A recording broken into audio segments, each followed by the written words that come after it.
আজকের এই ভিডিওটা অতি গুরুত্বপূর্ণ। দেখা মাত্র প্রত্যেকটা বাংলাদেশী নাগরিক এটা ভিডিওটা শেয়ার করে দিবেন, কারণ আমি যে তথ্যগুলো দিচ্ছি। নমস্কার, আমি তরুণ ঘোষ। আচ্ছা দর্শক, বাংলাদেশের আকাশে বাতাসে কেমন একটা থমথমে ভাবনা, কখন কি হয়, সরকারের মধ্যেও একটা চঞ্চলতা, দেশের জনগণ ফিসফাস করছেন, উপদেষ্টারাও খুব ঘাবড়ে আছেন। আর প্রধান উপদেষ্টা তিনি তো রাত্রির 12টা পর্যন্ত বলেন যে আমার খোঁজ খবর নেবেন, আমি ঠিক আছি কিনা। 8:30টার সময় আবার ফোন করবেন, দেখবেন আমি ঠিকঠাক আছি কিনা। এত আতঙ্কের কারণ কি? এত আতঙ্কের কারণ সেটা হচ্ছে ভারতবর্ষ। গত পরশুদিন পার্লামেন্টে যখন সেশন চলে তখন মোদিজি একটা কথা বলেছিলেন আমেরিকার প্রসঙ্গ তুলে, যে ভারত পাকিস্তানের যুদ্ধের পরিপ্রেক্ষিতে যে অপারেশন সিঁদুর কিন্তু এখনো বন্ধ হয়নি, it's a ongoing process, any day any time it will start again. আমি বলেছিলাম অপারেশন সিঁদুর পার্ট 1 হয়েছে, পার্ট 2, পার্ট 3, পার্ট 4, পার্ট 5 চলবে। এখন এই স্টেটমেন্টটা শোনার পর অনেকের কিন্তু থরহরি কম্প হয়ে গেছে। স্টেটমেন্টটা এই কারণে খুব উল্লেখযোগ্য যে ভারত কিন্তু তার শত্রু রাষ্ট্র যারা আছে তাদেরকে কিন্তু ছেড়ে কথা বলবে না। একটা পজ দিয়েছে, এই পজের পরে কিন্তু আর একটা যুদ্ধ লাগবে। সেটা পাকিস্তানের ক্ষেত্রেও হতে পারে, সেটা আবার পার্শ্ববর্তী অন্য কোনো রাষ্ট্রের ক্ষেত্রেও হতে পারে। তা পার্শ্ববর্তী যে সমস্ত রাষ্ট্রগুলো রয়েছে তাদের মোটামুটি ঘুম হারাম হয়ে গেছে মোদিজির ওই স্টেটমেন্টের এই শুনে। তারপরেতে এখন কিছু ব্যাপারটা আছে যেটা বাংলাদেশের মধ্যে রক্তে ঢুকে গেছে, সেটা হচ্ছে জেহাদ। জেহাদ ইসবিল্লাহ এখন হিন্দ দখল হবে আর কি। তো যাই হোক, এখন গতকালকে পার্লামেন্টে দাঁড়িয়ে ডক্টর জয়শঙ্কর একটা স্টেটমেন্ট দিয়েছেন ভয়ঙ্কর। এই যে বলছিলেন না, তার্কিও মার খেয়েছে, ভেতরে অনেক সৈন্য তার্কির লোকজন মারা গিয়েছে ওই আমাদের যে ব্রহ্মোস যে মেরেছিল, সে ব্রহ্মোস ভেতরে গিয়ে শ্যাফটের ভেতর দিয়ে, ভেন্টিলেশনের শ্যাফটের ভেতর দিয়ে ঢুকে গিয়ে সব তো উড়িয়ে দিয়েছে, সব জ্বলে পুড়ে খারাপ হয়ে গেছে, বডি পর্যন্ত পাওয়া যায়নি। সেখানে আমেরিকানও ছিল, সেখানে টার্কিশও ছিল, সেখানে চীনাও ছিল, সেখানে পাকিস্তানিরা তো ছিলই। এখন সেইটা এখন কেউ হজম করতে পারছে না, না পারছে আমেরিকা হজম করতে, না পারছে তুর্কি হজম করতে। চীন তো পুরো সেটকে গেছে, চীন আর কোনো কথা বলছে না। তো যাই হোক, এখন গতকালকে ডক্টর জয়শঙ্কর দাঁড়িয়ে একটা স্টেটমেন্ট দিয়েছেন। টাইমস অফ ইন্ডিয়া স্টেটমেন্টটা বেরিয়েছে যে তুর্কি পেছন দিক দিয়ে কি করছে। আসুন খবরটা দেখে নিন। টাইমস অফ ইন্ডিয়া লিখছে, তুর্কি এনজিও সমর্থিত বাংলাদেশি সংগঠন ভারত বিরোধী মানচিত্র প্রকাশ করেছে জয়শঙ্কর।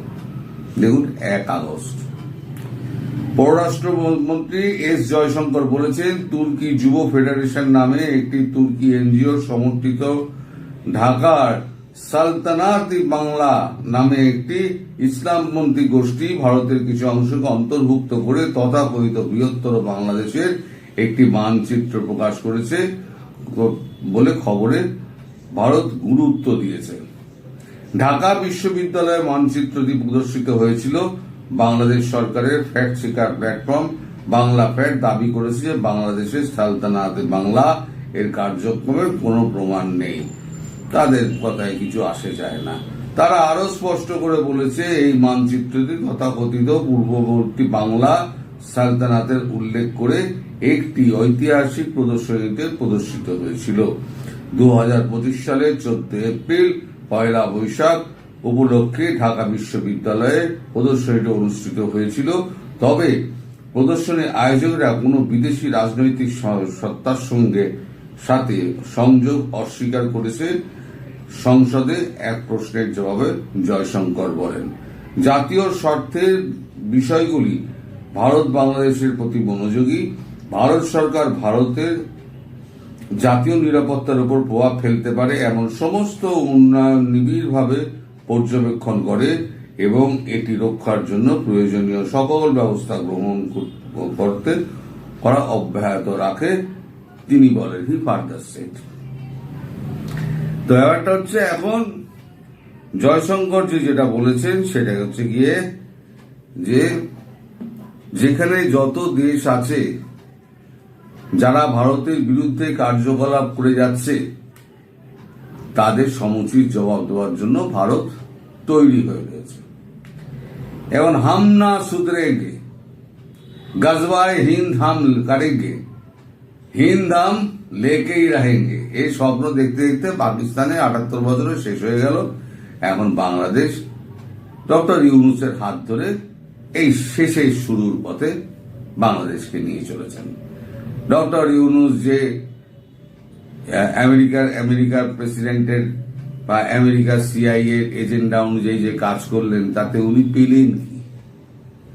আমি যদি প্রশ্ন করি, উনি পেলেন কি? 35% ট্যারিফের মার, তাই তো হলো। তারপরে কিন্তু অনেক রকম শর্ত আছে। বোয়িং এর একটা ব্যাপার আছে, 25টা বোয়িং নাকি জবরদস্তি গছিয়ে দিয়েছে। বোয়িং এর মার্কেট খুব খারাপ। ভারতবর্ষের একটা বোয়িং একটা ভেঙে পড়ার পর বোয়িং এর বাজার খুব খারাপ হয়ে গিয়েছে। প্রধানমন্ত্রী যে বোয়িংটায় চলাফেরা করেন, ভারত দেখা বোয়িংটায় চলাফেরা করেন, সেই বোয়িংটাকেও বসিয়ে দেওয়া হয়েছে, বাকি বোয়িং গুলোকেও বসিয়ে দেওয়া হয়েছে। নতুন করে এয়ারবাস কেনা হচ্ছে, আর একটা প্রধানমন্ত্রীর এয়ারবাস একটা ছিলই, আপাতত উনি সেই এয়ারবাসে করেই যাওয়া আসা করবেন, তবে বোয়িংকে আর ব্যবহার করা হবে না। সেই বোয়িং এর বাজার তোলার জন্য এখন ডক্টর ইউনূসের ঘাড়ে 25টা বোয়িং চাপিয়ে দিয়েছে। এই টাকাটাও দেবে কিন্তু IMF, ইন্টারন্যাশনাল মনিটারি ফান্ড, দিয়ে বলবে যে তোমার জনগণের উপর এই ট্যাক্স লাগাও, লাগিয়ে আমার টাকা ফেরত দাও। তারপরে তো গোলামি চুক্তি তো হাজারটা রয়েছে। তাই বলছি, পেলেনটা কি? একটা জাতিকে, একটা দেশকে ধ্বংস করে আপনি পেলেনটা কি? আপনি কিছুই পেলেন না। যেটা পেলেন মানুষের কাছ থেকে শুধু অবজ্ঞা, অবহেলা এবং তাদের কি বলবো, তাদের ঘৃণা। আপনি এর হকদার কিন্তু আপনি ছিলেন না। আপনি একজন সম্মানীয় ব্যক্তি ছিলেন, বাংলাদেশের সম্মানের সঙ্গে আপনি বাস করতেন, কিন্তু যেটা আপনি করলেন সেটাতে আপনার মান সম্মান সব ডুবে গেল। পৃথিবীতে কেউ আপনাকে জায়গা দিচ্ছে না, সে খবর আমি আগে বলেছি। আর জায়গা আপনি পাবেন না, ভারত আপনাকে বেরোতে দেবেও না। কারণ যে সমস্ত কাণ্ড কারখানা আপনি করেছেন, তারপরে ভারত আপনাকে ছাড়বে না। এদিকে ট্রেডের সঙ্গে তো আপনারা তো নাচছেন যে ট্রেডের 35% আমাদের হয়েছে, এগ্রিমেন্টে রাজি হয়েছি আমরা।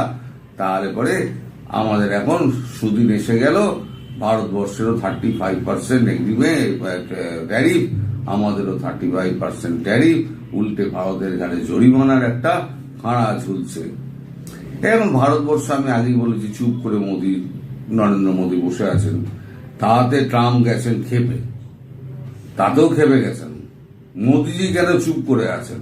কিছু তো বলবেন। আর ট্রাম্প তার টুইটে লিখেছে, so hard to believe that Prime Minister Modi still has not responded to my tweets, statements or tariff concern. We gave India so much, great deals, defense support, big crowds, and yet total silence, not even a thank you. একটা ধন্যবাদ পর্যন্ত দেয়নি।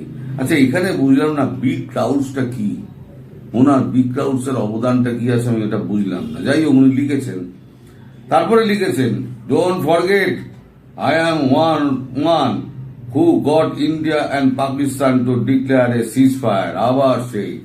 আবার সেই সিজ ফায়ারের দাবি। Nobody else could do that. Many people said I should have gotten the Nobel Prize for it.